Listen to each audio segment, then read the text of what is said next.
mois, Meta a mis fin à l'accès aux nouvelles numériques partout au Canada. Ce sont les internautes sur Facebook ou Instagram qui vivent avec les conséquences de la loi C-18, celle sur la loi concernant les plateformes de communication en ligne rendant disponible du contenu de nouvelles aux personnes se trouvant au Canada. Meta et Alphabet ont protesté et menacé à plusieurs reprises de retirer les articles de nouvelles si la loi était adoptée. Et elle a été adoptée. La censure est, selon le dictionnaire Larousse, un examen préalable fait par l'autorité compétente sur les publications, émissions et spectacles destinés au public et qui aboutit à autoriser ou interdire leur diffusion totale ou partielle. La censure au Québec remonte au 19e siècle lorsque l'Église avait la charge totale de toute liberté d'expression. Les journalistes n'étaient pas libres d'écrire ce qu'ils voulaient dans les journaux parce que l'Église voulait garder une belle image de soi-même. En 2024, la religion n'est plus un enjeu dans la publication des journaux.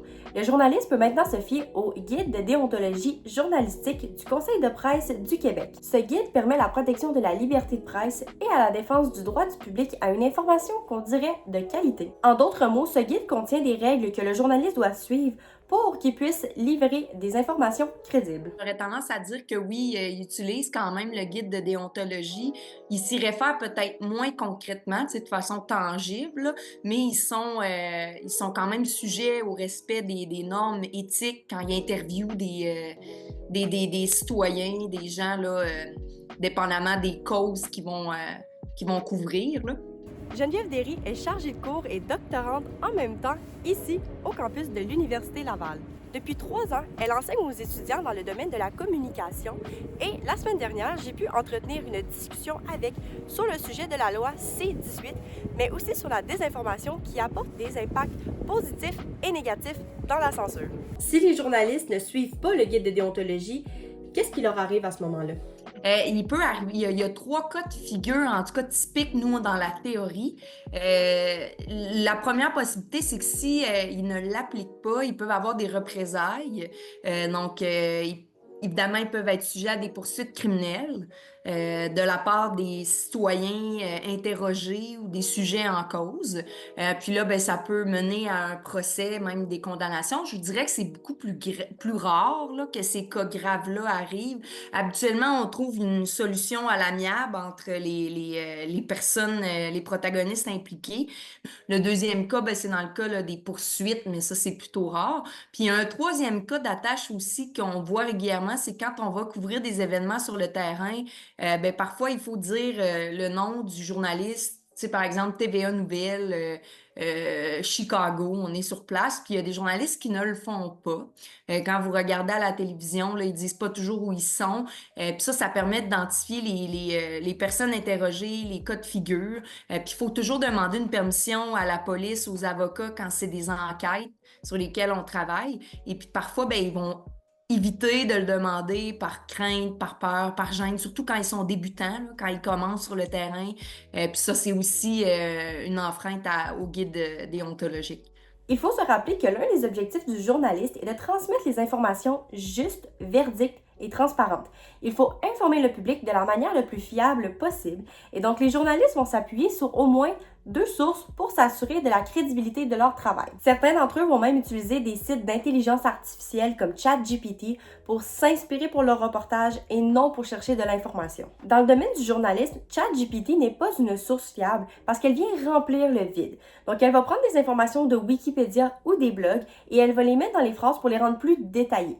Par contre, ce qui arrive à ce moment-là, c'est que les phrases deviennent un peu trop soutenues et donc un peu plus difficiles à comprendre. Selon un article du Bureau de la transformation numérique à l'Université Laval, les 18 à 34 ans seraient plus affectés par le manque d'informations journalistiques sur les réseaux sociaux. Les générations Y et Z doivent développer un nouveau réflexe pour aller chercher l'information en ligne et non par Facebook ou Instagram. Le problème avec cette tranche d'âge-là, c'est lorsqu'il vient le temps d'aller chercher l'information en ligne. Souvent, ils vont avoir un retard dans les publications et ce n'est pas tout le monde qui veut ou qui peut écouter le bulletin de nouvelles à 18 heures. La société est dans une ère où est-ce qu'elle veut tout rapidement et la censure ne permet pas de les aider dans le partage de l'information. Lorsqu'une personne recherche un journal, elle est parfois contrainte à devoir payer pour un abonnement ou simplement s'abonner avec son adresse courriel pour avoir accès à des nouvelles comme le fait déjà la presse. Ce n'est pas la majorité de la population qui voudront payer pour lire les nouvelles lorsque c'est supposé d'être diffusé gratuitement.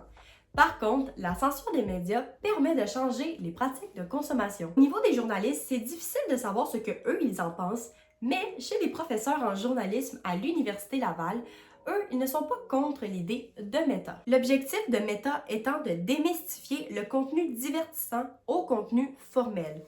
D'un autre côté, les professeurs sont conscients que la population québécoise est dans un régime démocratique, ce qui fait qu'ils ont la liberté de penser et de s'exprimer. C'est alors contre-productif de censurer dans un pays où est-ce que la liberté d'expression est un droit fondamental. Depuis le 1er août 2023, rien n'a empêché les internautes à continuer d'écrire leur opinion. D'ailleurs, le phénomène a pris beaucoup d'expansion sur des plateformes comme Facebook et X. Il y a un ministre du Québec et un ministre du Canada qui continuent de partager en ligne les projets de leur parti. Et disons que les gens aiment bien alimenter les commentaires de leurs publications. On y retrouve aujourd'hui au Québec plus de 300 médias, dont 12 quotidiens, 200 hebdomadaires et plus de 100 stations de radio, avec quelques 3000 journalistes qui ont tous changé leur façon de travailler à cause de la censure. Les médias sont constamment en train d'évoluer et il ne serait pas surprenant de voir la loi C-18 changer dans le futur. Qui sait, ça pourrait être pour le bien ou pour le mal. Est-ce que vous pensez qu'il y a de l'espoir que le gouvernement, je sais pas si c'est le gouvernement qui s'en occupe, mais qu'on pourrait revoir la loi C-18 ou même l'enlever? Pour vraiment bien répondre à votre question, de un, je ne serais pas surprise. Pour cette raison-là, principalement, en raison des changements transversaux qui se produisent, qu'on réintègre l'information journalistique sur les réseaux. Puis, si réellement ça se fait, ça va occasionner des réactions de nombreux acteurs qui vont être impliqués dans les discussions, qui vont débattre et peut-être que ça va amener des révolutions.